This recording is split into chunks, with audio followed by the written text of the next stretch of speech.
Bukia Jishian Metoptram Riraling Chian Yundem Padi Sange Shindu Amidhe Gawargi Rohun Namda Shinla Triparsho Idam Guru Ratna Mandala Kam Niryatayami Shridanga Soghi Choknamha Janchu Bardu Dakni Gapsuchi Dakiya Shinyang Gipesanam Ki Drola Panchir Sangha Druparsho Chidanga Sokhi Choknamla Janchu Bardu Dakmi Gapsuchi Dakiya Shinyang Gipesanam Ki Drola Panchir Sangha Druparsho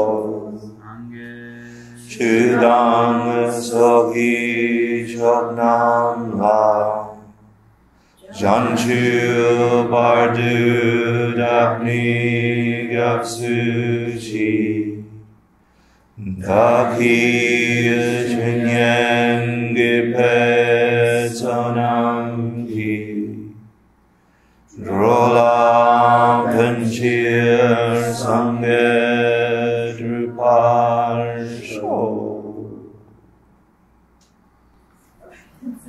So I love that happened. I kept listening to different groups, and I want to say this: the concepts you are studying it's not Western world, okay? It's not consumerism of Buddhist ideas. Oh, I understand. Thank you very much. Goodbye. Now on to the next thing. This is a process like putting tea in cold water. Yeah, like it takes a long bloody time for it to stain the water. Yeah, so every time you dip the tea bag, a little bit of tea gets into the water. If you do that enough, the tea leaves begin to break enough to leave a stain in the water, and then you can't undo the stain. But it does take repetition. It takes returning over and over, and eventually, before you know it, your mind will have a new lens through which you can choose how to look at the world. But it is contrived at the beginning, then schizophrenic almost, like, oh, the world is this way, it's coming that way, it's coming this way, it's coming that way. And then you get an uncontrived kind of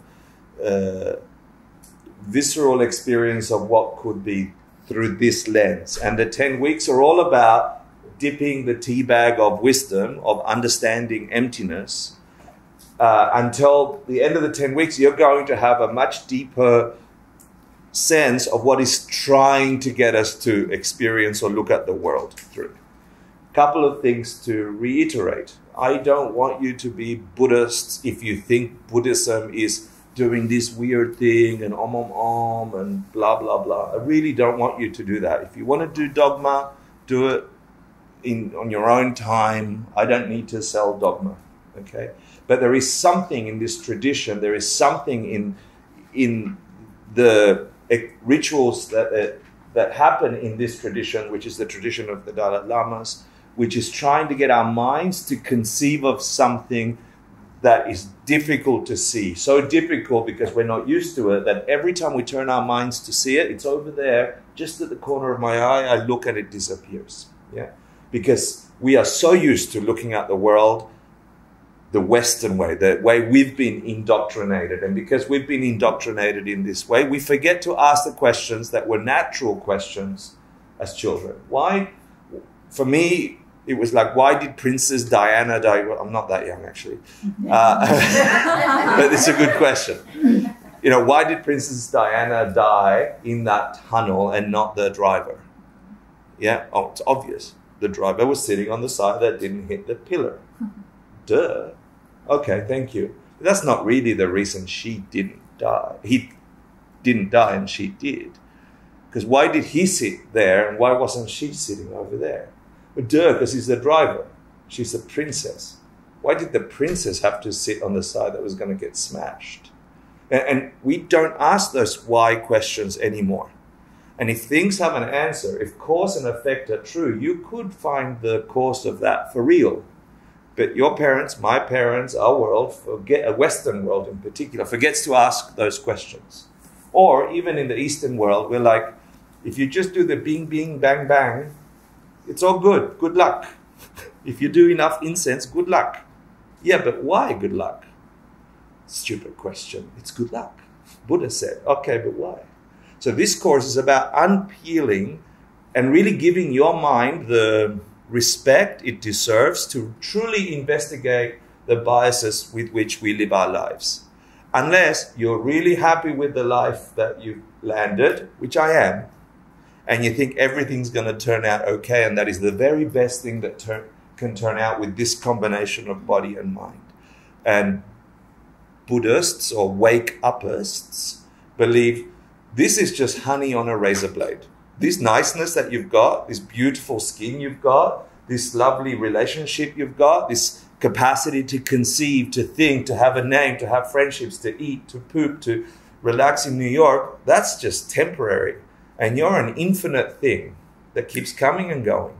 And you don't even know that because you're hypnotized by the shiny objects of I'm young or I am capable. At some point, you won't even remember your name or your face or your partner's face. If you live long enough to keep a partner that long. And all the stuff that you did with this body and mind, working at Verizon, you know, nobody gives a shit. Yeah, it's gone.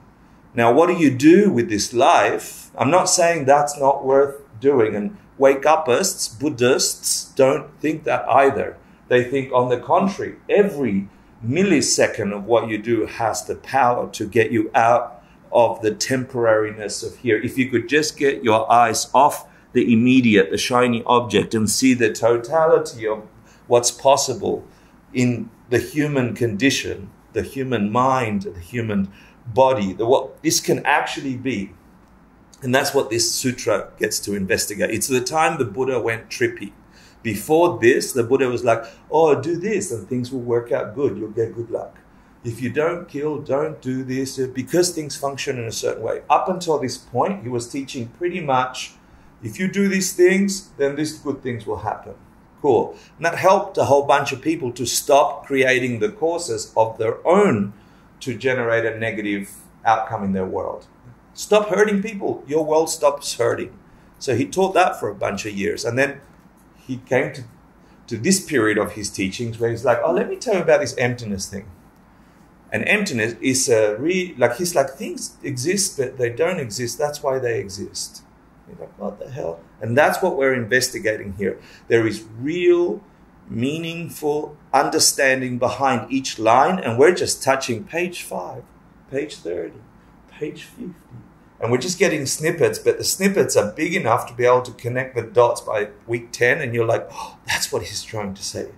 And then when you think you've got it, you're going to go, oh, no, that's not what he was trying to say. He meant this. And you'll then have the engine, the access, to understand really what this experience could be interpreted as, what can be manipulated into. Yeah, and it doesn't have to turn out the way you've always seen it. You grow up, go to school, get an education, pay your student debt, never. Go to a job that is good for you. Get married, have babies. Yeah? Be nice to your parents. Oh, they died. Oh, can't get more parents. You're a parent. Shit, you're dying. It doesn't have to just be like that. That's not the only reality that can exist if you just investigate for a second. And the ballsiness of this text is saying, you really want to see what's possible? Let's go digging to the ultimate, to the biggest, to the most expansive thing you could find. If you can hold that conception, if you can hold that big vision, which you're not used to because your eyes are only used to focusing the shiny objects this distance, Buddha's like, zoom out, look at this distance. If you can do that for a millisecond, he says, those that recite or read this sutra are like no one else. Yeah. Not only that, bad things are going to happen to you in a good way. That's another story. Yeah. So what I want to get in your minds is the three big concepts you got there: bodhisattva, bodhicitta, right? Which is the person that asked the question: what should a person that wishes to wake up, to have this, what's my ultimate potential, wants to become a Buddha themselves? Yeah. If I wanted to do that, a bodhisattva that has bodhicitta, wants to wake up for the sake of everyone else, what the hell do I have to do? Say, think. That was the question. And do you remember what the Buddha said? In the answer, he said, it was the last part of last class. Everyone's very silent. Did I hypnotize you?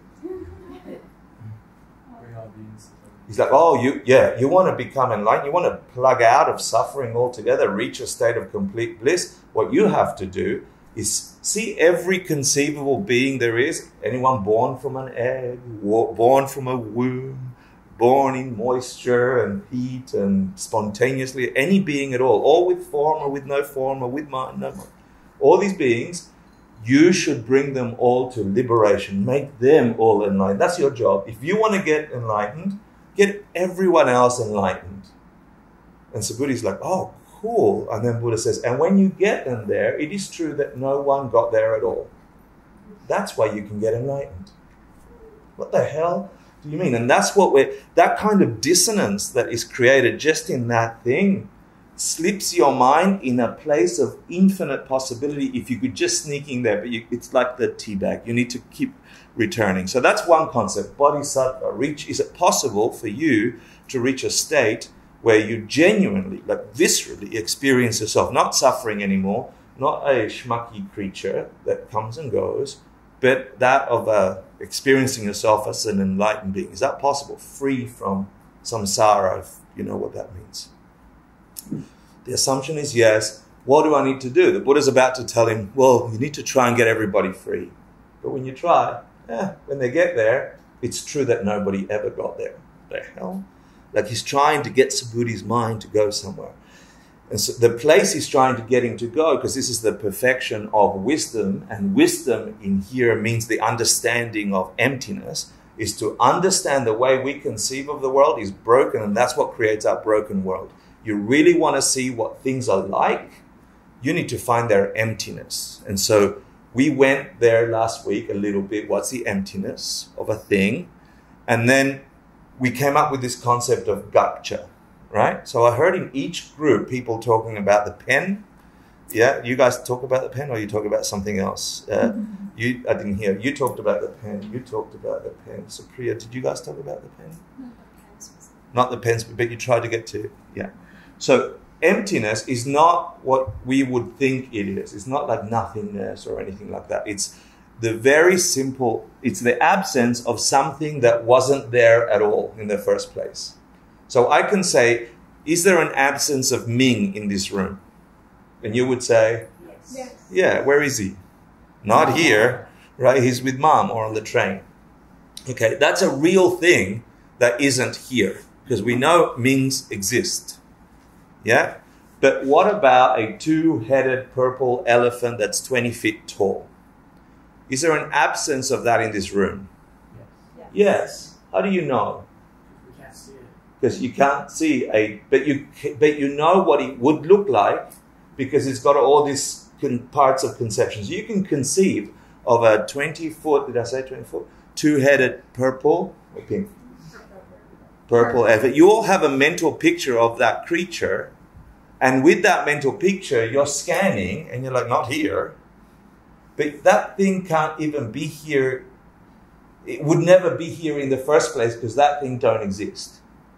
So the absence of a two-headed purple 20-foot blah, blah, blah, elephant, that the absence of that impossible thing that could never be anyway, that's the emptiness of a purple elephant. That there is no purple elephant here. Is that right?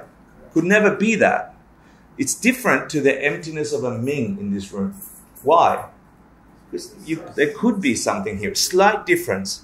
We're finding something that is never there, was never there. And emptiness is getting our minds to that. Why? You'll find out in the next couple of classes. But ultimately, the shortcut is the way we think the world exists is like a two-headed purple elephant. 20 foot, 50 foot, whatever the foots are.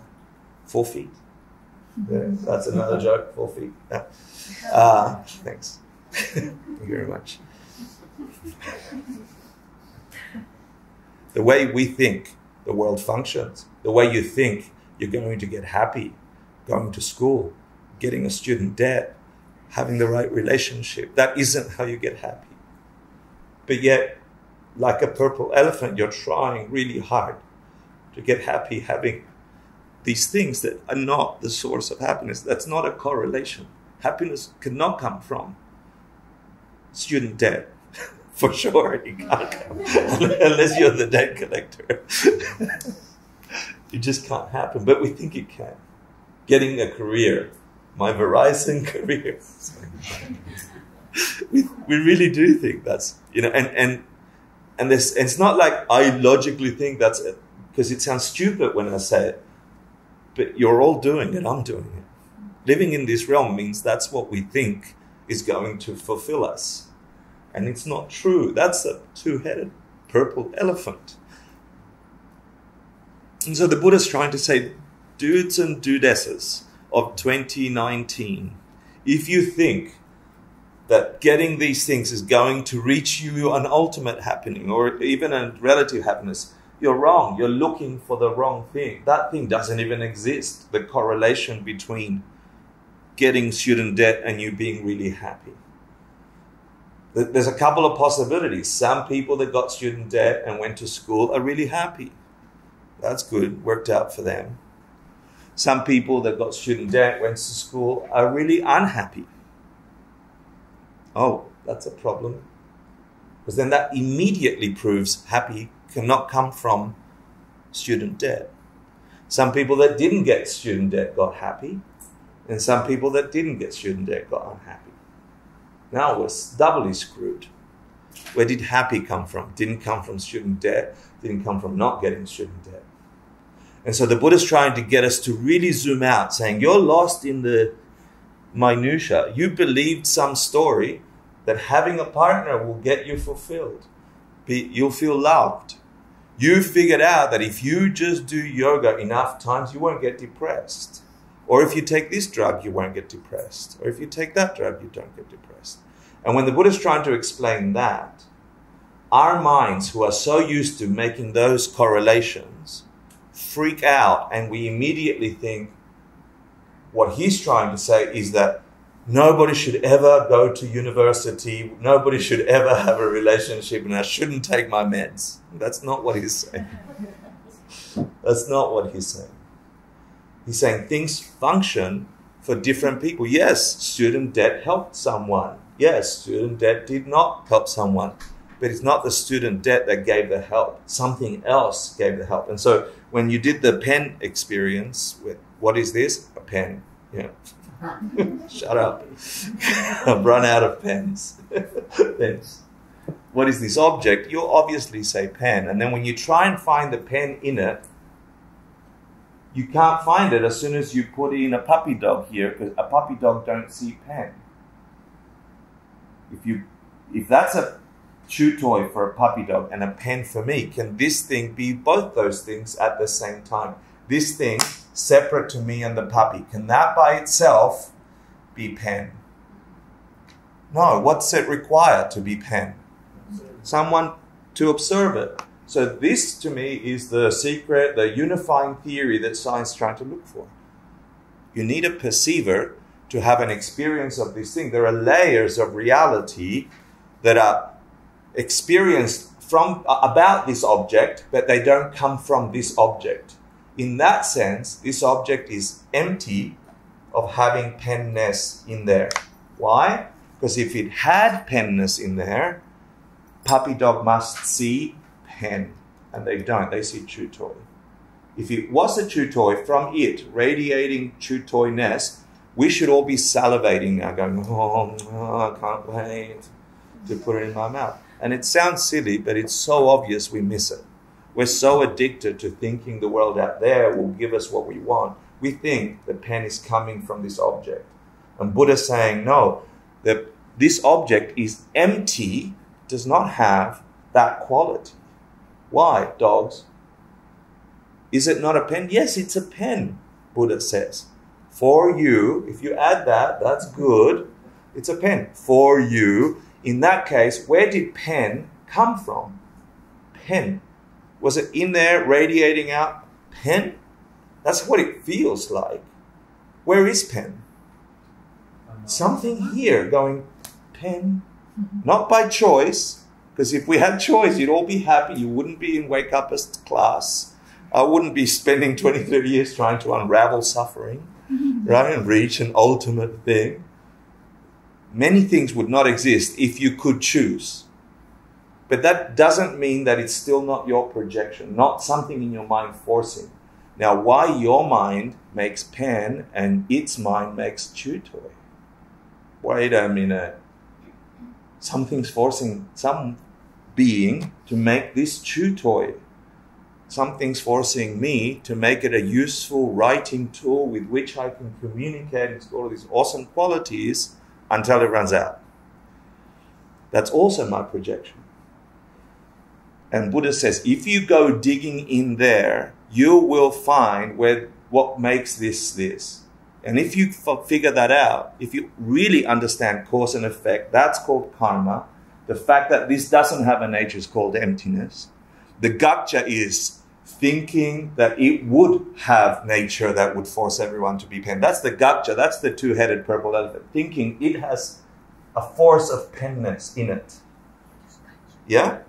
So that's the gacha. And why is the gacha important? Because if you know what to look for, a two-headed purple elephant, you know it's not here. If I said, find me the thing that isn't here, you're like, oh, that's hard. Ming's not here, correct. Elizabeth, is there an Elizabeth? Is not here. I just should have checked earlier. Right? Presidente Trumpus is not here. You all know what that would look like if it was here. Right? But if you know what emptiness is empty of would look like if it were there, it would have to be a pen that by itself was always pen, never not pen, always projecting, radiating pen, regardless of the mind that it's in front of. Because it has force to make pen. And that thing does not exist, could never exist, has never existed. And yet, we are obsessed by finding pens, school debt, relationships, careers, because that's going to give me this feeling. And it was never out there in the first place.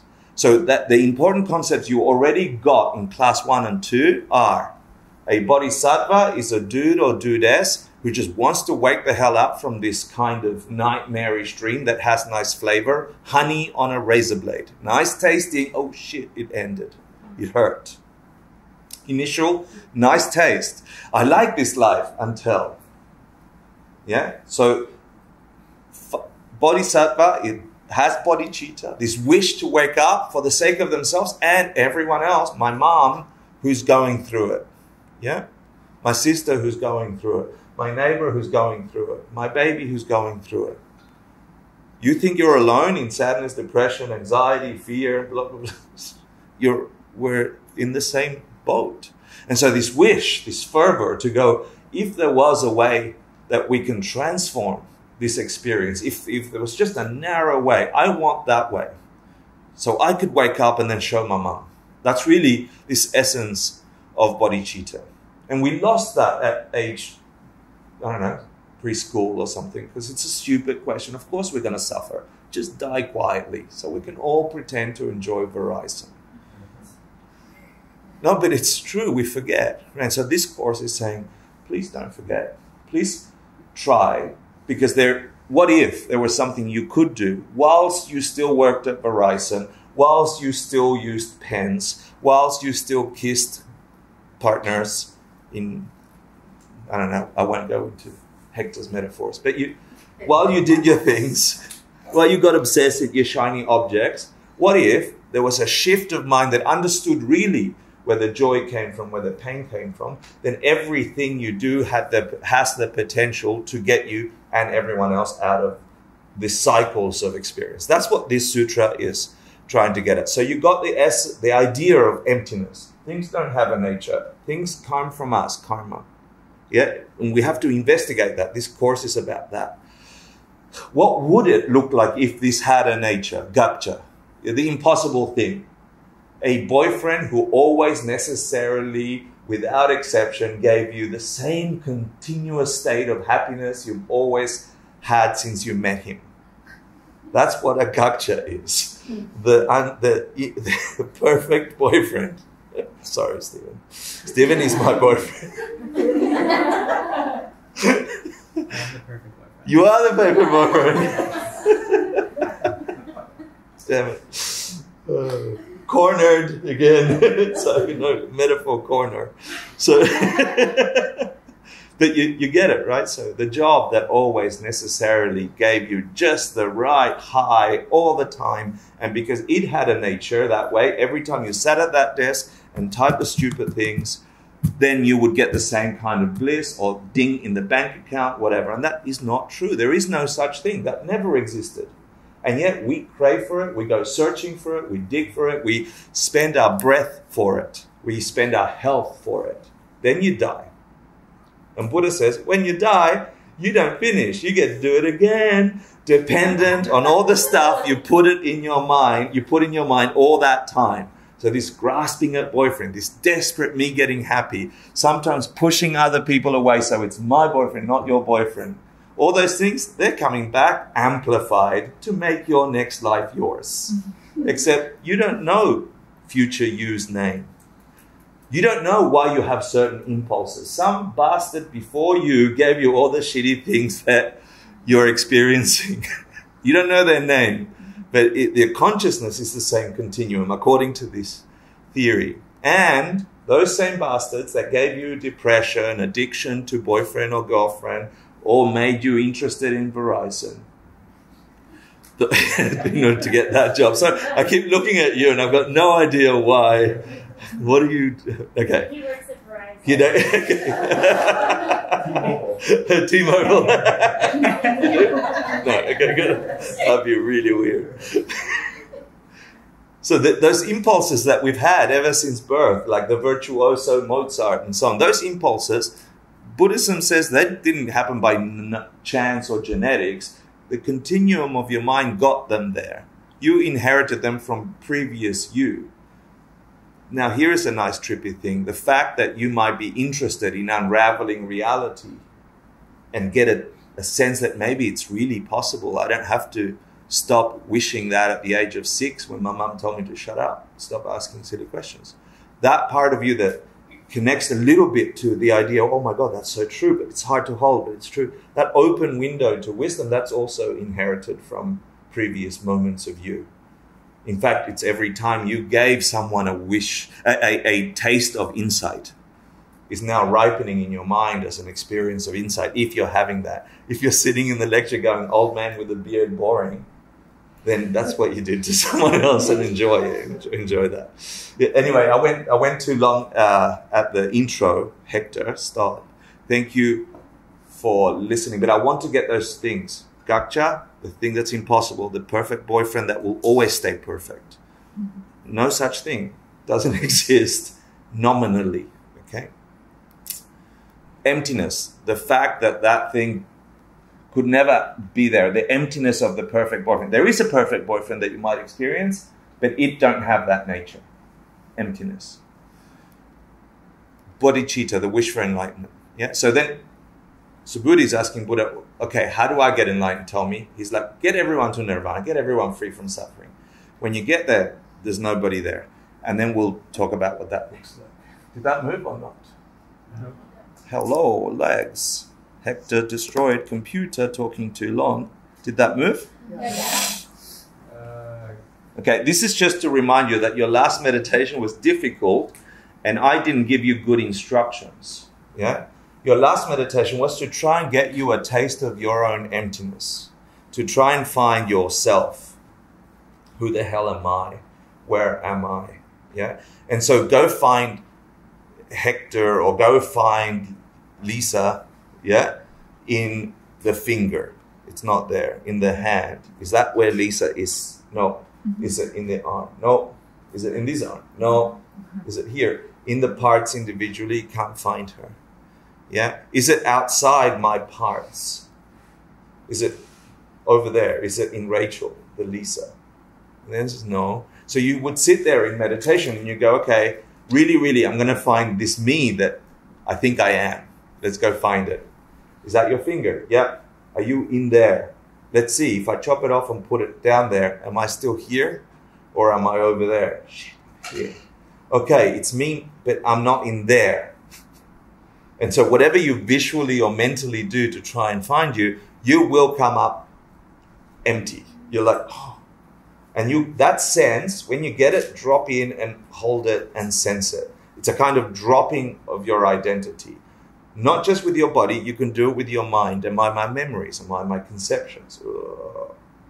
Body and mind, two parts. We'll talk about it. So I wanted to make sure that we talked about that. I also want to make sure that my computer works.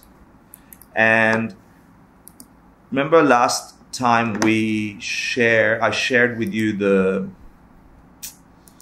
sutra. You heard it sung. I'll get you the next part, last class's singing. So the Buddha gave the answer to Subhuti, what should I do? And Subhuti was told, get everybody free. Let's see if that works. The bodhisattvas bowed.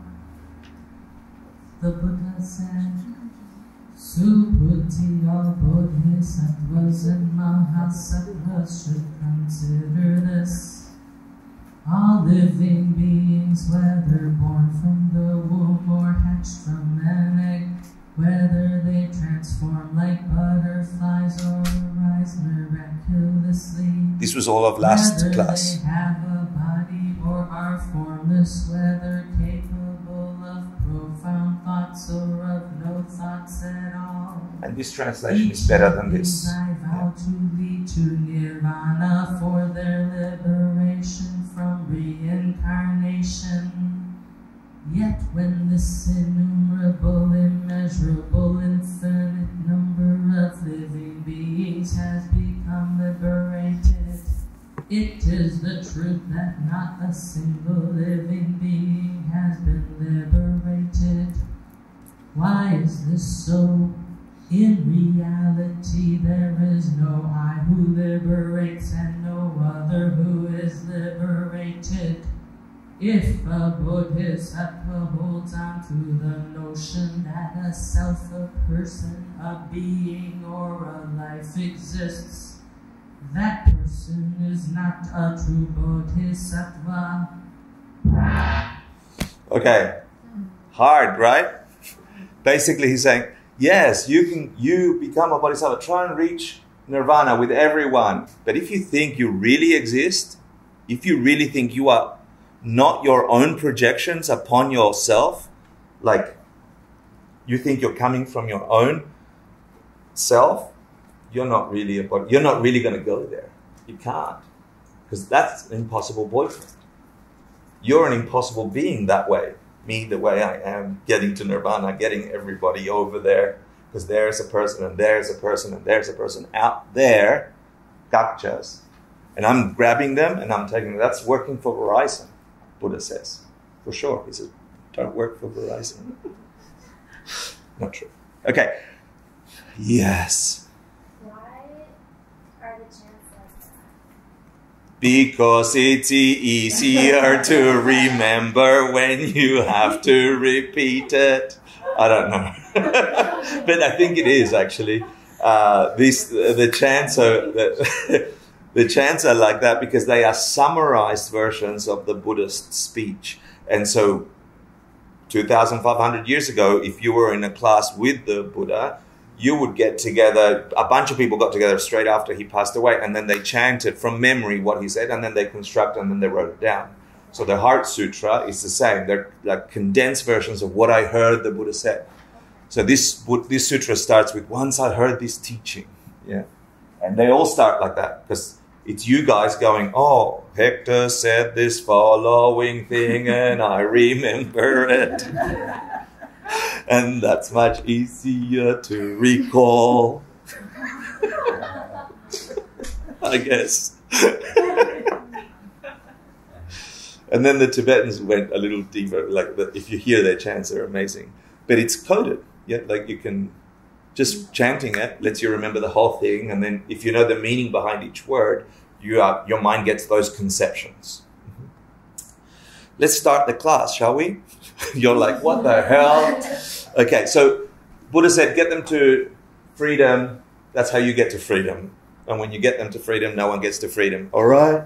And it's just to get subhuti, to not think of things coming from their own side. There is no person out there that you can get to freedom, because if, like the pen, everything is the same, where does a person in suffering come from? This way or that way? That way. That way. Shit. I'm projecting people suffering. If I understand that, there's a new way to try and get to nirvana. There's a new way to make student debt feel happy. Or make the perfect boyfriend. It's not saying that boyfriends don't give you happiness. It's not saying you can't get to nirvana. It's saying you can't get happy with boyfriend if you think the boyfriend is out there, perfect boyfriend all the time.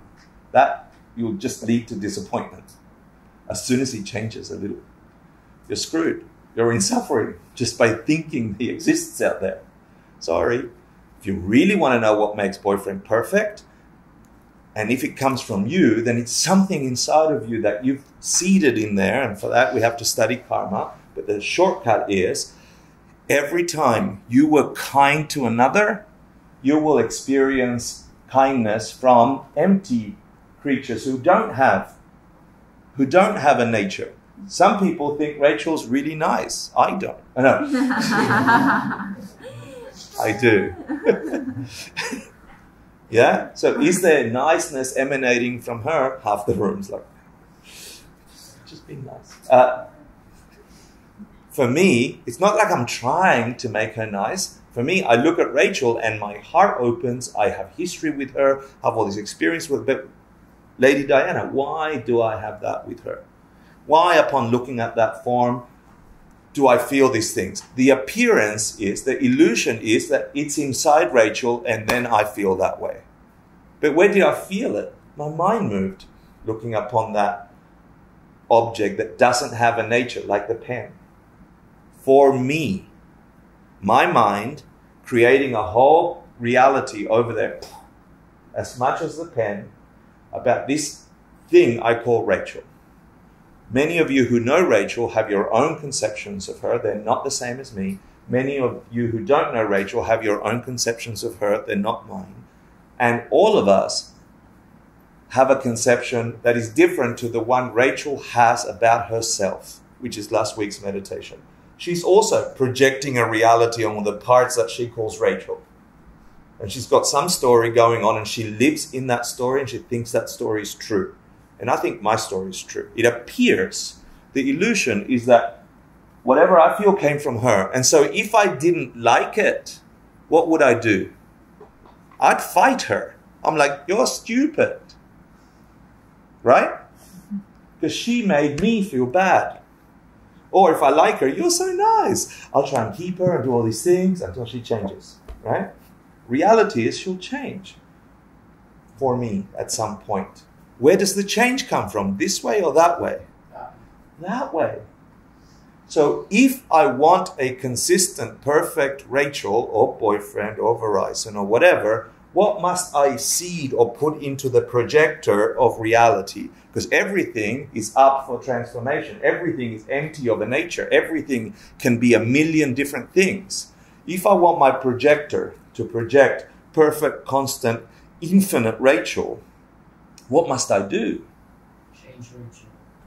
I should change Rachel. Get a haircut. Yeah, no, and precisely that's that's the gacha. We think if I change your haircut, if I do this, then things will change, and they will. But it's not what's changing the thing. Something in you is changing. You don't even know it. You miss it. I miss it.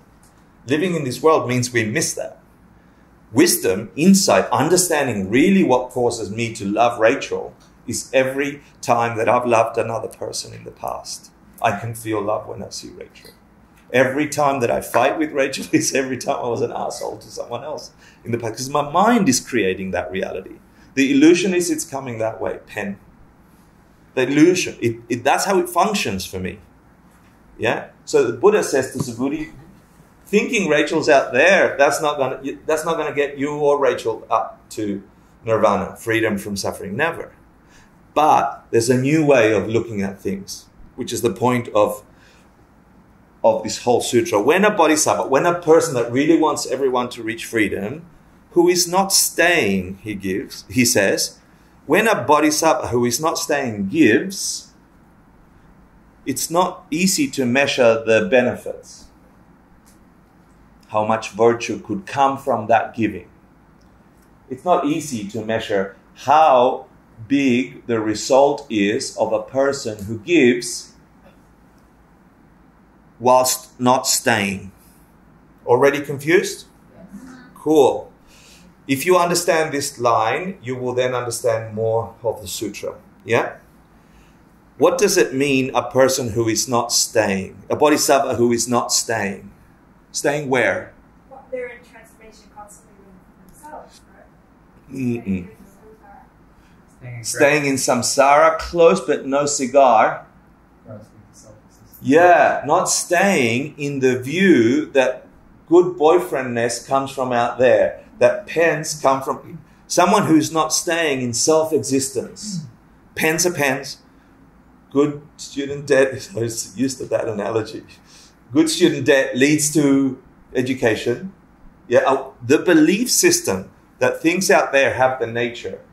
Those bodhisattvas who don't stay out there, who understand where things really come from, that those things don't have a nature, that they are empty, and that the experience I'm having is from me, an echo from me, from my karma, from my past. Those beings, if you wanted to cash up the goodness they just did when they gave something, if you want to see the results of a person who gives without thinking that the person they're giving to is out there needing and that the giving is somehow going to get me it all back, a person that does not stay in that thinking that the world out there exists like I perceive it, and then they give with that state of mind, the results of that, the virtue, the goodness, the speaker is immeasurable. It's too big. Does that make a little bit better sense? Or not yet? Yeah? So, and the reason he uses the word gives is you have to understand what's the activity of a bodhisattva if you've been in these classes before. What's The 6 perfections. the 6 perfections? There's a summary list of all the shit you could do to get enlightened quickly. There's a list of 6, and the first one is generosity or giving, right? So he's really saying a person who has these 6 practices, which we'll cover in a second, if they perform the first of those practices, giving, or anything else, the other 5, without staying in the view that things are out there, the benefit they're going to get, the virtue, the power they're going to get them to nirvana, yeah, is immeasurable. And he says in the sutra, he says, think of the goodness that would come to you if you saw yourself giving a mountain of gold to a king. What if you gave a world full of gems to a Buddha? What if you did that to 1,000,000 planets? If you filled 1,000,000 planets with as many golds and jewels and just gave it away, isn't that a good thing to give?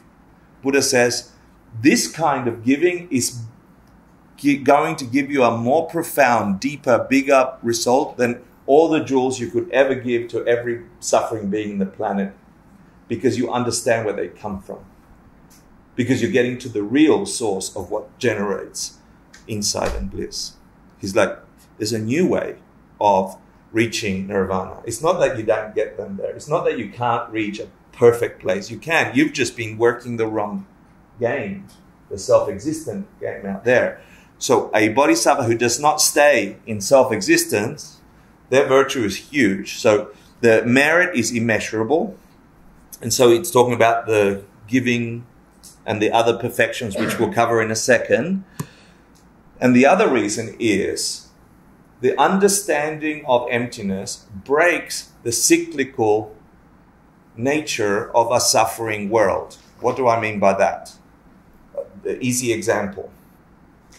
Stephen and I had a fight last week. Yeah? If I thought Stephen was the source of my anger, what should I do if I want to stop that anger? Punch him in the face nicely with compassion, right? Because I'm a Buddhist. No. When you're angry at your partner, when you're angry, I got angry. You said the wrong thing. Now I'm angry. Whose fault is it? Like we do this all the time. None of us, if we understood wake-upism and you got angry because you said some shit I didn't like, what a Buddhist would do is they'd stare at you, go, oh, I'm angry. They'd run to the toilet, look in the mirror and go, you're an asshole. And then come back and go, hi, what can I do to help you? That's a real Buddhist. That's what a person that does not stay would do. Yeah? Seriously. Sorry. Who's ever gone into the bathroom and said, you're an asshole? Okay. Yay, Buddhists. Okay. Unless you think that the you in the mirror is really coming from the mirror. Welcome. But that's what Buddha's saying. It's slippery. Even the conception of you is a projection of you. And he'll get into that in a second. So, he's saying a being that does not stay in that view, thinking changing the world out there is ever going to make you happy. Duh, we've known this for generations. Find me your grandma who was successful and didn't die. Find me, and there's problems there. We'll get to them. We know this. Trying to get happy by working at Verizon, by finding the boyfriend. At some point, those honeys, you'll get to the razor blade. And it doesn't have to be that way. You can just get honey. But it's not in thinking that the honey is in the world outside. Something inside you generates that experience. So that's why emptiness is important. It proves that things don't have a nature and that the nature comes from you.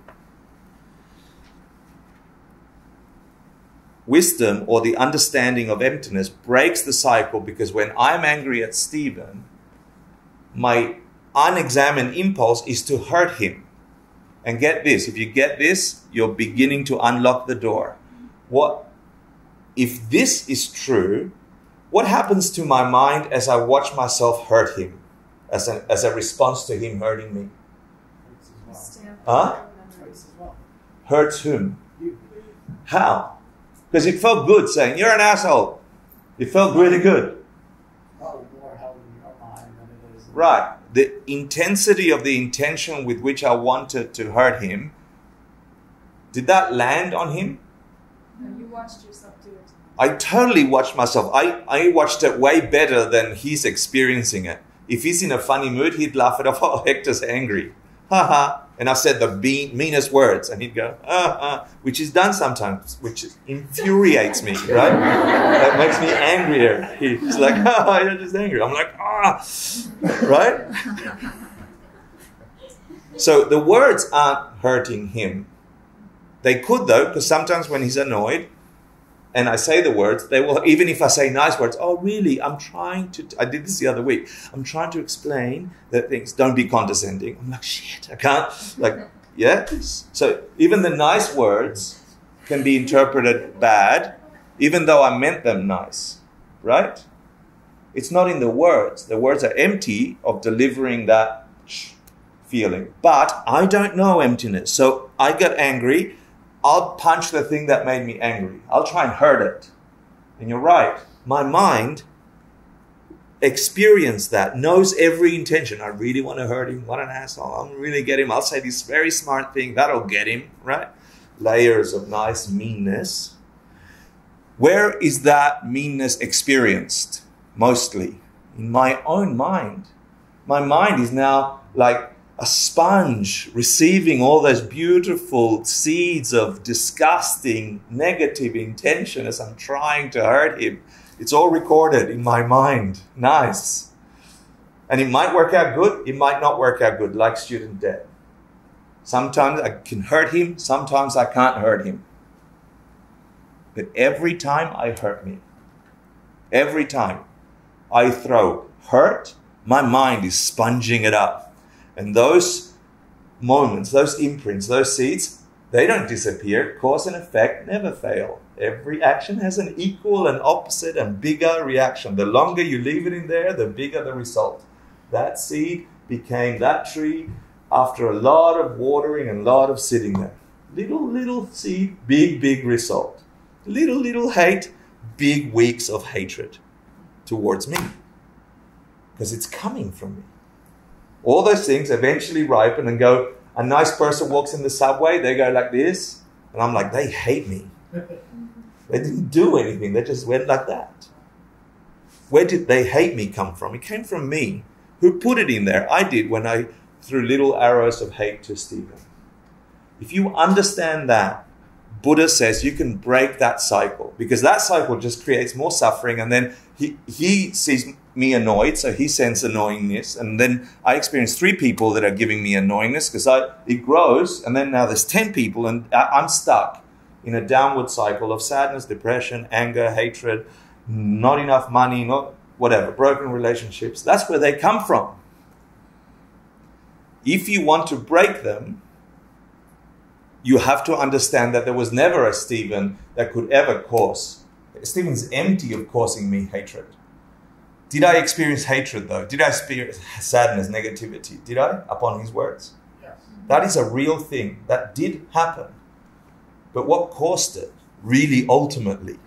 Your perception of it. My forced perception, not my choice, because perception in the English language seems like I'm choosing to enjoy the negativity. No, nobody wants it. I experienced it in my mind. It arose in me uncontrollably. I couldn't help myself but feel bad. It seemed to come out there, but it was in me. If I want to stop it, should I plant more of those seeds by punching him in the face? No. What must I do? If I want to stop it, stop it. If I want to stop hatred coming at me, what must I do? Love. The opposite. It's hard to get enlightened. Jesus said, turn the other cheek. What do you think he was meaning? Tell I can't, I want to get through. Is that okay? Yeah. Can you hold it and put it in the back? Yeah. Yay. So, the other thing arises, it's not selfish for you to want to get happy, okay? It's just intelligent. So, Westerners have this kind of, okay, so maybe I can use this technique to find the perfect boyfriend all the time and never suffer. But that's kind of selfish. I want to suffer for a little bit. No, that's stupid. Don't suffer. If it's possible not to suffer, don't be stupid. Please, be intelligent. Seriously. If it was possible, if what I just said is true, the cause of all your pain is something that we've done towards others in the past because we think they come from out there, gotcha. Kill the gotcha. If you really want to transform, then all you can do from now on is kindness. Now, that's not going to happen because you've got nice little habits and addictions to hatred and misunderstanding like me. Yeah? So we're going to continue this nice ball rolling of anger for anger and hatred for hatred and attachment for attachment and thinking things out. We're going to continue that, no problem. But you can put a little slice on it by understanding the emptiness of the situation, because that's the real way things exist. Don't have a nature, they really come this way. You've just unlocked the matrix. You've just gone, how can I really change this thing? Now you can go to Verizon and have a transformative, you can go to Verizon and you can have a transformative experience connecting the phone SIM card for that old lady who really was lost, and you spent an extra 3 minutes, and in your mind you understood that the misunderstanding she had came from you, and that every key you're clicking on the keyboard is helping her, and you're in your own blissful work experience. while the poor bastard next to you is hating sitting in Verizon. That's possible because every movement of your mind is planting a seed that must ripen. So what if you start planting seeds that break the perception, the illusion that things exist out there? All of a sudden, you've not left this universe, you're just transforming the universe. That's how you get to nirvana. You're not going to get them there. They're not there to be taken to, not out there. They're in here. Do you get that nuance? Labored the point. Good. So then you hear in the sutra, which I'll play next week, it's like how much virtue, really how much goodness, how many good seeds are you planting to project a good nirvanic universe? And so then the Buddha goes on for a long time saying, Subhuti, how far to the east of me? And Subhuti says, oh, very far. Good, how far to the west of me? Very, very far. Guess what he says next? How far to the south of me and the north of me and up and down? And so it goes on forever, right? To prove a point. How far is it really from here east? How far? Immeasurable. Immeasurable. That's how much goodness you get by one single act of kindness that understands that there isn't a suffering person out there needing your kindness separate to you having projected that. When you get your mind in there, it's hard to get there.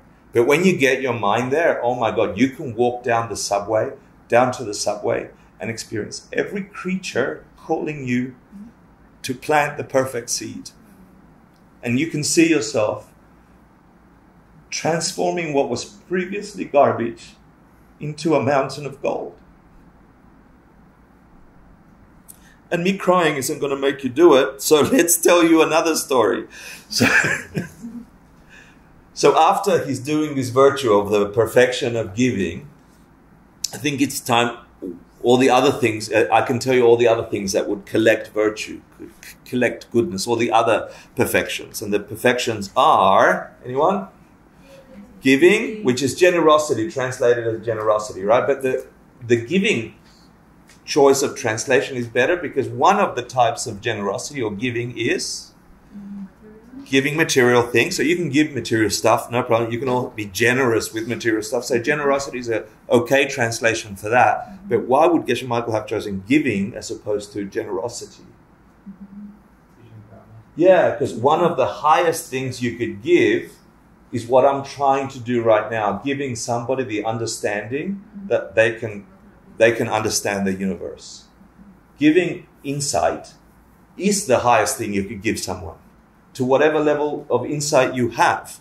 If you've got insight of how your body works, you should give that, understanding that that person that doesn't know is coming from you. So you're just removing an unknowingness every time you're generous with your giving.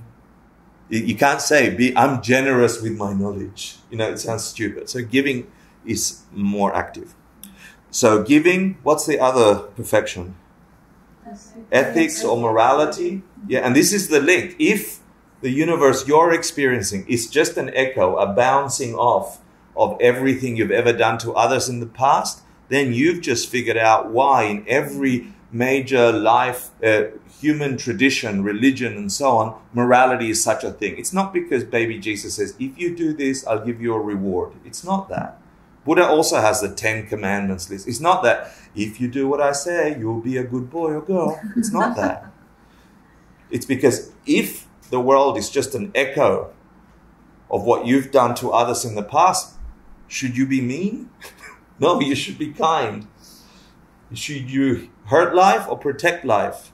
Protect life. What would the result of protecting life be? Your life feels expansive, taken care of. Etc., etc., etc. Connection between morality and emptiness. Then it functions. Patience, which is not getting angry when you're supposed to. When someone says something really mean, that's just an echo of you being mean to someone very small before. Now it's very big, gets you very upset, but you did it. So shut up, go to the bathroom, call yourself an idiot, come back and love them. That's easier said than done. What if you don't mean it? I'm sorry. Can I interject? Yeah, good question. Yeah. What if you don't mean it? Good question. Well, how do you put your foot down if you're a Buddhist? Yeah. So a couple of answers for that, okay? So what if you don't mean it? What if you don't really want, if you really want to hurt them, right? There's a ton of techniques in this book called the Bodhisattva Charavatara where first, one of the things you could do is get the hell out of the room where you're going to be mean, yeah? Like avoid contact. Don't put yourself in a situation where you're going to say that stupid thing that unravels the relationship with your family for 10 years or something. Don't go there, get in the car, go, I need to buy cigarettes. Take up smoking. I don't know, do something. It'd be less harm. I'm telling people the wrong thing. Avoid the contact, yeah? But the short answer is develop a habit for it. Initially, you're not going to want to. You come with inertia, like a train. You come with an inertia. Hurt, you have to hurt. Hurt. Yeah, and it'll take months before you can go, oh, I just walked away from that really hating them and I just planted all those seeds inside of me. I'm going to have to experience hate. And you're not going to figure it out for months. But this begins the process, yeah? And eventually, initially it's mental, then it's contrived, then it's schizophrenic. Like, do you want flowers? You know, you really will feel weird trying to practice these things. And then eventually it'll be like second nature. It'll begin to feel like second nature, but you need to get the tea bag in there enough times, yeah? And everyone will have different capacities, yeah? Different capacities. But do Buddhists never put their foot down? Oh no, there's a whole wrathful side to Buddhists I'm not teaching you just yet. Because the number one, so imagine there's a road between you and all this suffering that we're experiencing, because that's real. It's still coming from us, but it's real. You're going to continue experiencing broken boyfriends and girlfriends and money problems and have to answer Verizon phone calls. That continues. There's a road between you and that never happening again. Complete enlightenment freedom. There's a road. But the road has huge boulders on it, which are made up of you hurting people. So level 1, stop hurting people. Remove the big boulders. You can at least see the distance. Level 2, get a little finer at getting the stones out of the way. And there's another set of, that means be kind to people. And then level 3 is like dust, brush the dust off the road so you can go really fast. And that's another story. I don't really get it why I avoid contact, because when everything is coming from me, I can see, like I can plant the seed even when I'm alone in the room. No? Correct. Oh, nice. Very cool. Because the way you plant a seed, so I can sit there, I can have an argument, yeah. If I stay in the room with Stephen when we're both like that, we're probably going to say stupid things, yeah. And my mind's going to watch a real, because I have misconception, a real Stephen getting hurt by me, yeah. I'm going to watch that, and that karma or that mental seed is much more powerful than me locking myself in the toilet going, oh, I hate him, oh, I'm going to try it. That is less because I don't see myself doing it to him. That's not part of the recording, yeah? Yes, it still hurts me. I'm still planting it, but this is better than doing it in person because I'm recording doing it to someone. Does that help a little? Ultimately, you don't want to do it at all. Ultimately, but we don't have that capacity initially. Sometimes you will, but if you have had an angry partner or boss or a really shitty situation or grief, just remembering that it comes from you will help, but you can't stop the inertia of whatever brought you there in the first place. But what about love? Like, how does that make love like artificial? Yeah, good question. Oh my goodness. Good question. The love we currently have is artificial. So insofar as we think, I think it's in Stephen, I think it's in Rachel, I think it's in Santi, so I think it's in Sabria, not Zoe. No, I think it's in Zoe, yeah. And so I'm going to hang out them. You know, it's sort of conditional there. I don't think it's in my dad. He was an ass. You know, like my mind has a conception like pens, that it's there and there and there and there. And I have a vested interest to be his friend, to be his. That's sort of condition. So the other way, what you're saying is like, okay, I want real love in my life, should I use you to plant love later? Like, I should just use you, right? So the answer is, yeah, initially you might have to go through that conception because you're breaking the idea that things are existing that way.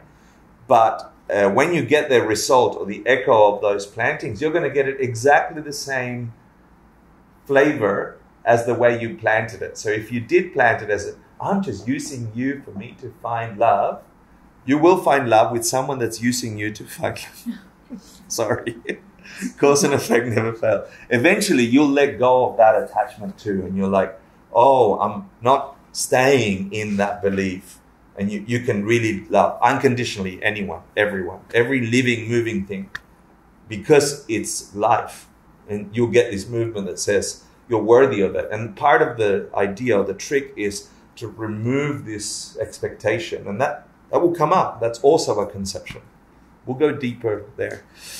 I need to rush through these, ladies and gentlemen. So here are the 6 perfections: giving, ethics, not getting angry, because getting angry destroys all this goodness. Then joyful effort, really being happy about doing good things. Being happy when you love someone, even if you're using them. I'm just joking. Then the perfection of concentration or the meditation, getting your mind focused, getting your mind to what you choose over and over, developing a sense of single-pointed concentration, this thing we call shamatha, because you'll need it. And Sarah, this is one of the answers to your previous question. You want, if this explanation is true, you need to start working your mind, because your mind is where all this stuff is happening. And you want to use your meditation cushion as the playground where you play out the yelling match with your partner before you end up being in a yelling match with your partner. Because that makes it way more likely you're not going to be in a yelling match. So in meditation, you want to sit there and simulate. This will be your argument simulation. You're like, if I did sit in front of Stephen and Stephen did say this, where did that come from? Because you're not pissed off. You're just meditating. Where did that come from? Oh, the sutra says it comes from me. Buddha said like this. That makes sense because of the pen. I see. So if I yell, I'm planting more seeds of being upset. Shit, I'm not planting that. So what's my strategy? When he says, Hector, you're an asshole, I'm going to say something funny. That's it. Oh shit, that'll make him more upset. I shouldn't say that funny thing. Like last time I said it. And so you sit there in meditation and you do a simulation. All that's doing, it's creating more mental seeds in your mind of positive experiences with your partner, trying to undo arguments, number one. Number two, you try and get a kind of single pointed concentration of this one thing you're trying to work on. And then when you are in front of the arguing partner, what will your mind that doesn't have time to think come up with? What it's rehearsed. And so in meditation, you sort of work out how to engage with an illusion, remembering this, because it's easy and safe in meditation. There isn't a yelling Stephen in meditation unless I conjure him. Yeah? Does that make sense? So in perfecting meditation with this view as well really gives you amperage or space to work all of your universe. Yeah? In meditation, it's the place you do the dry run. During meditation, can you unplant the seeds of that seed? You're having all these awesome questions. There's a whole practice, there's a whole sutra on how to, you cannot undo what was done. You must live the consequences of your actions. That's a kind of sucked in, you're in this planet, yeah? But you can minimize. You can purify negative seeds that you've done in the past that you like wish you hadn't. And there is a practice called the Four Forces where you can minimize strongly, if not ultimately shatter some of the seeds that you wish did not have to ripen. If you have view, this next thing, the perfection of wisdom, which is the understanding of emptiness, that is like the ultimate antidote to all those negative seeds. So the reason I'm telling you about the 6 perfections, because the Buddha is talking to a bodhisattva, and the bodhisattva says, how do I get free from suffering? How do I wake up? He says, you who do all these 6 activities, you who are a bodhisattva, trying to get enlightened, you give, you're ethical, you do all these things. you should do that without staying. Now I need to tell you another story in the next 15 minutes. So this might be question 1 in your homework. Sorry. But something I want to help you understand is that being a bodhisattva, doing these 6 practices around the world, meaning the kind of generosity where you want the good things in other people. You give it understanding that they don't have a nature and that the planting doesn't have a nature, and there's a whole story.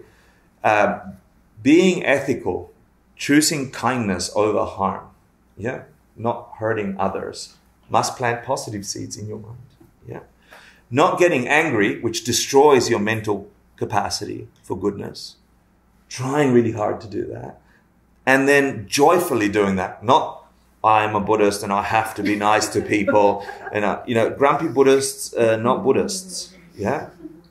Joyful effort, meaning, do I recognize, can you get excited that every time you are kind to someone, you are genuinely giving to someone, you try not to get angry. These are joyous things. I'm changing my universe. I'm stopping aging, death, dying, broken boyfriends and Verizons. I'm changing that for myself and everyone around me. Can you get turned on by that? So much so that that fire makes you want to do those things more and more. That's joyful effort. That's a practice of the bodhisattva. So those 3.5 things, giving, ethics, patience, and the effort part of joy, I want to say. So 3.5, they produce the physical form of you as an enlightened being. Because cause and effect. So your activity, your physical activity will produce your physical form. Your mental activity, which is the other half of joyful effort, the joy, your capacity to train your mind in concentration, and the wisdom that understands things don't have a nature, those mental things must produce the mind of an enlightened being. So the bodhisattva's activity, if rooted in not staying, these 6 things that you could do, the Buddha saying to Subhuti, you do these things without thinking that they have some kind of nature out there, then you can generate the body and the mind of yourself as an enlightened being. And now I have to tell you the story in 10 minutes of the bodies of the Buddha. And this is a weird translation of a term that the kaya, which means they say it's bodies, but it's parts. Yeah. So if you had to break up who you are into parts, would you do it in 2, 3, 4 or more? How many parts make Zoe? Lots of parts. Yeah. Give me 2 general parts that make Zoe up. Physical parts? Good. That's 1 part. No, I'm asking. I'm asking. I'm baiting.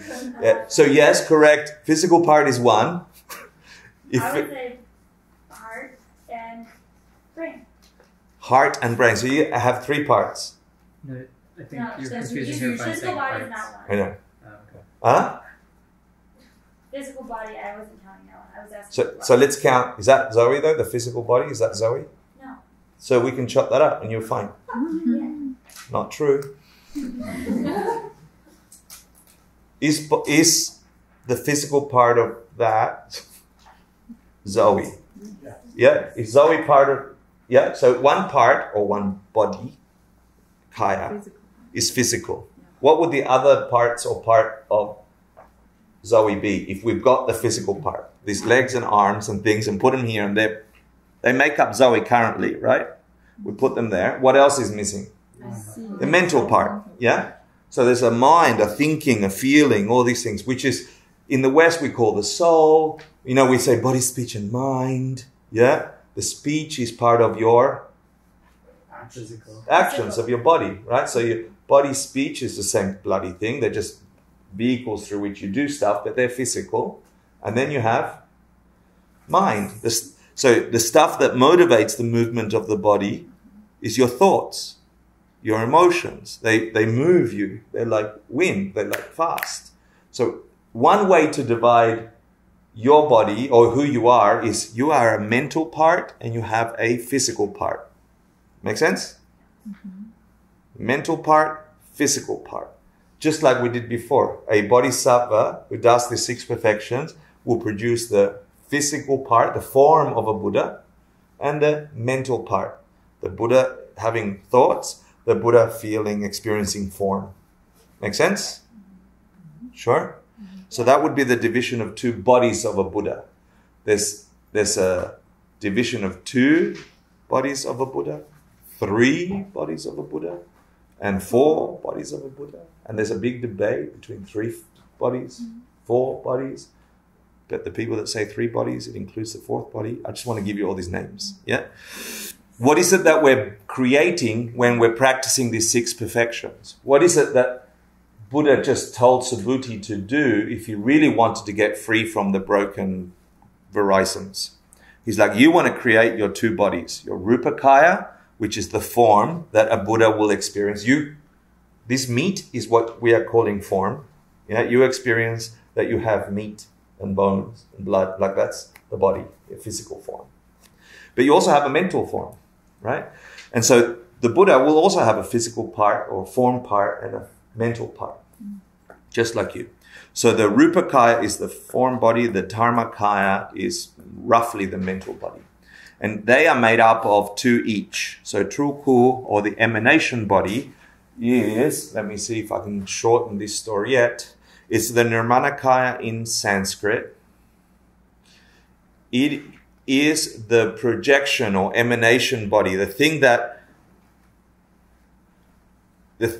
whenever anybody needs to experience or has the karma to experience a Buddha is right there.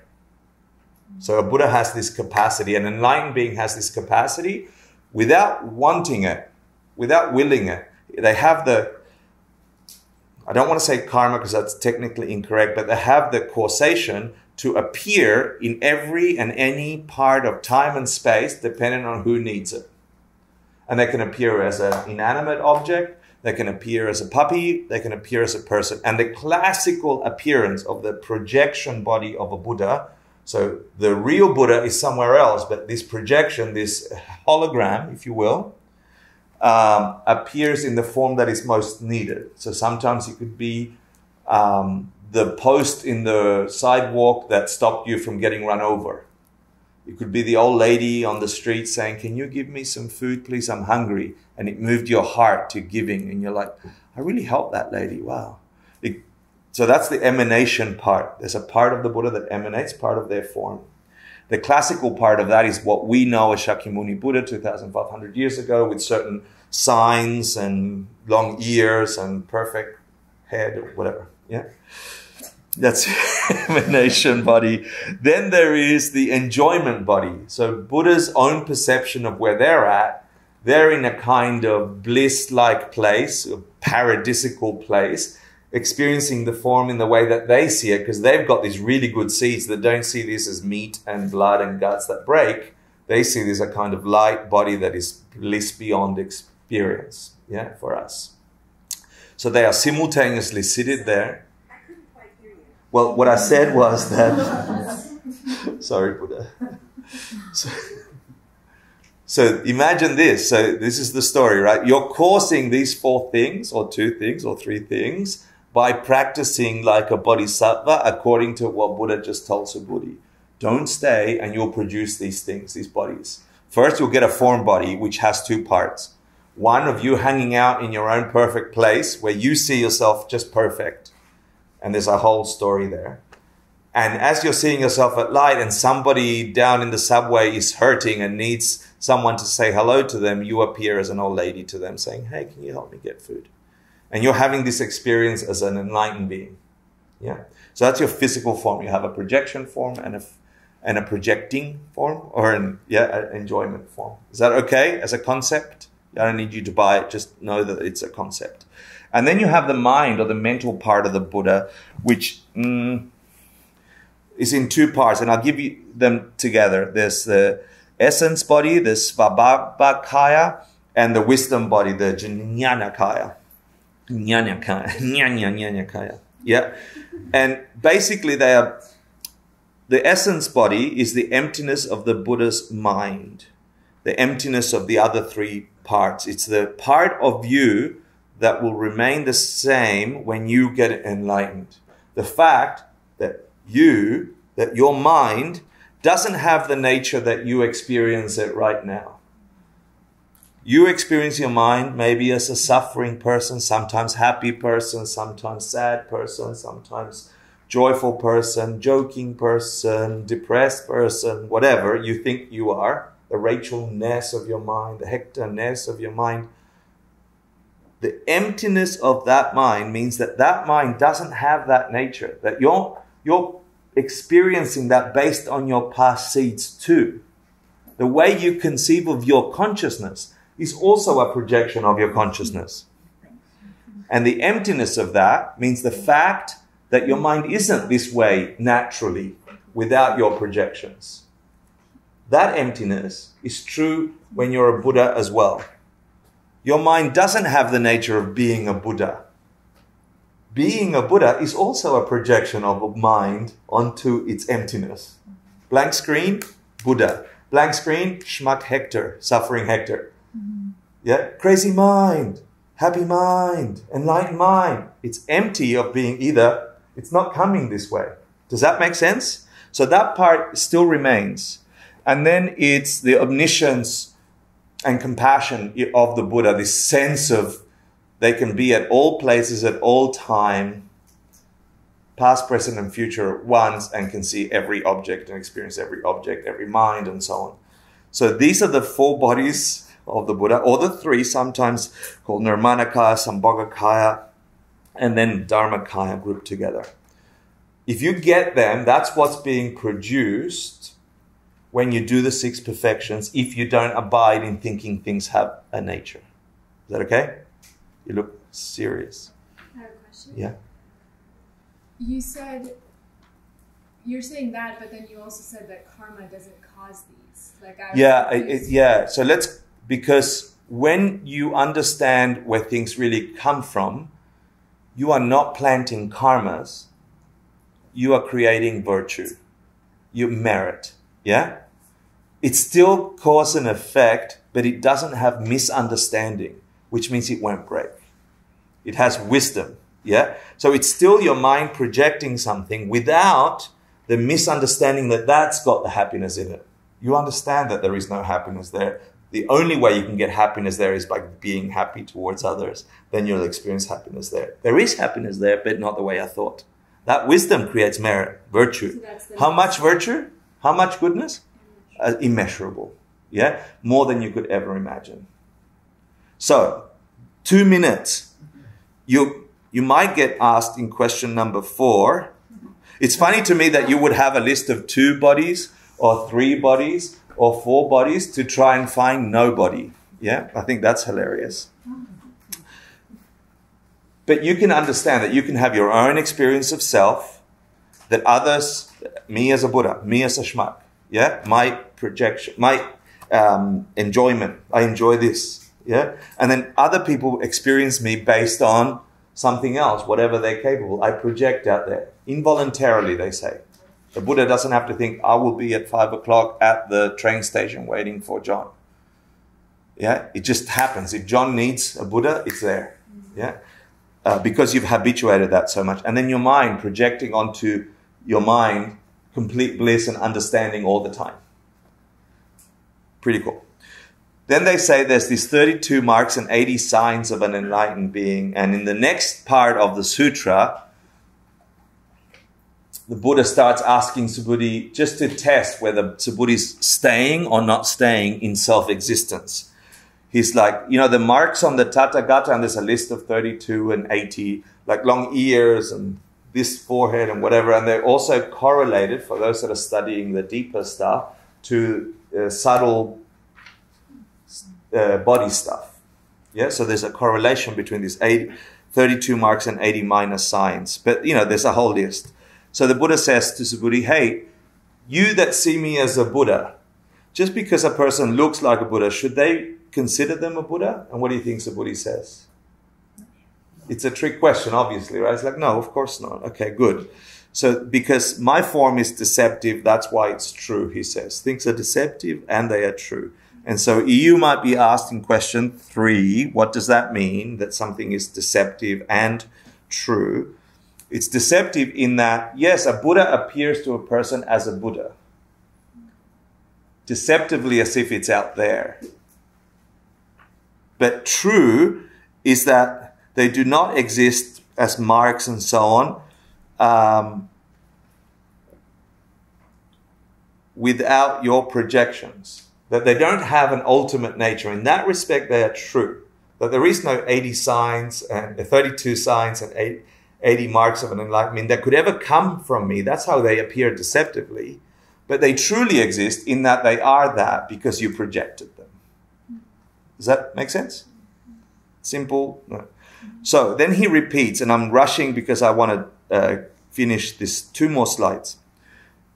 He says, there are no marks. There's no marks of a Buddha. There's no marks of a Buddha. There's no signs or marks of a Buddha. He says it twice. Did I do that? No. He says it twice. Dun, dun. So those things, and what he means by saying it twice is that the physical form of a Buddha is your projection. There is no real physical form of a Buddha other than your projection.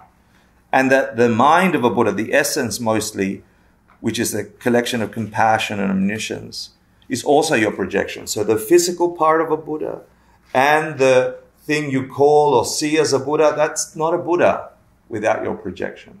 So there is no marks. There is no Buddha out there separate to you. So he has to say it twice. There's no mind of a Buddha. There's no body of a Buddha that you could ever conceive that is a Buddha, separate from you experiencing it. So if you want to experience a Buddha, you might have to plant some seeds that have both the wisdom that creates the mind of a Buddha and the activity, the action that creates the bliss of a physical form of a Buddha. And that's the end of your class, except for your homework. We finished at 9:30 and 56 seconds, ladies and gentlemen. Yeah. Can you go back to that last slide? Sorry. Really quickly. 9 minutes and 31 seconds. Tell me when. Have I bursted out the 2 times or not yet? Are they bursted out? 1, second time. And then there should be 2 dot points underneath. Is the second one up there? 3, 2, 1. Here we go. Okay. Basically, when you hear in the sutra, and you'll hear this next week, when we go to the next part of the chant, when you hear the next part of the chant, you will hear a robot saying, when he says no marks, really there aren't no marks. He's just saying, yes, you are seeing a Buddha, but it doesn't exist out there. Not without you having caused the body of a Buddha and the mind of a Buddha. What you conceive as a Buddha is only a Buddha because of your mind, of your seeds. Here's the meditation, ladies and gentlemen. Now that you know the 4 parts of a Buddha, or the 2 or 3 kayas, whatever you call them, can you meditate? Can you bring your mind on how is it that you are mind and you are form? You as you see yourself now, I am Naomi, this is Naomi's body. I saw Naomi's body 5 years ago. I see Naomi's bodies now. I can imagine that this is my form, but feel it as this is me. And feel your mind, the state of your mind. Yeah, and then imagine, all you need to do is, can you conceive that these characteristics, if you were a Buddha, what would that feel like? An unbroken body, a light body, a perfected body, a mind free from grasping, sadness, negativity, death, dying, aging. And so bring your minds into this body and mind that you have, being capable of transforming, because it doesn't have a nature. It's not like that, like the pen. It's like that because of what you've done in the past. So if you want to break it, try and conceive of what it would be like, and that's a good practice. And here is the list where you can get the homeworks. You can get the student portal by putting the password Dorje Chupa, and the Quizlet, where you can get to review this thing. And then finally, we do the prayers to say, yay, finished, and dedicate any goodness, any nice moment, give it away, create the karma for other people to have insight, if you had insight. If you questioned your reality in a good way, imagine every person trying to get out of suffering, questioning their reality so they can see goodness. And that's the best use of this last 2 hours in your mind stream before we screw it up.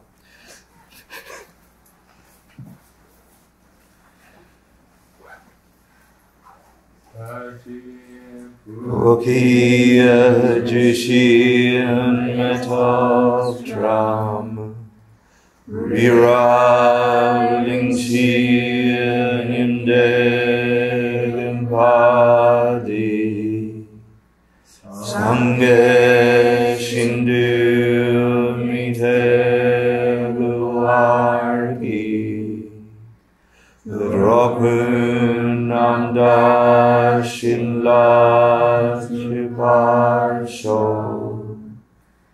Idam Guru Ratnam Mandala Kam Niryatayami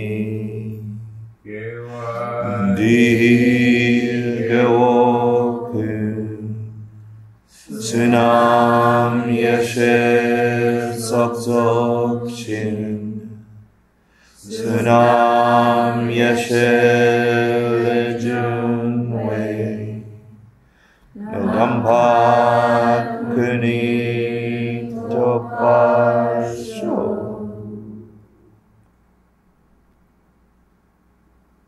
Really grateful that I'm able to share this with you and that you are pretending to listen. Thank you so much for giving space in your minds and in your world for what I think is really the most ultimate possible. I hope you take it and it catches up with you throughout your day when you meet your shitty boyfriends or your student debt.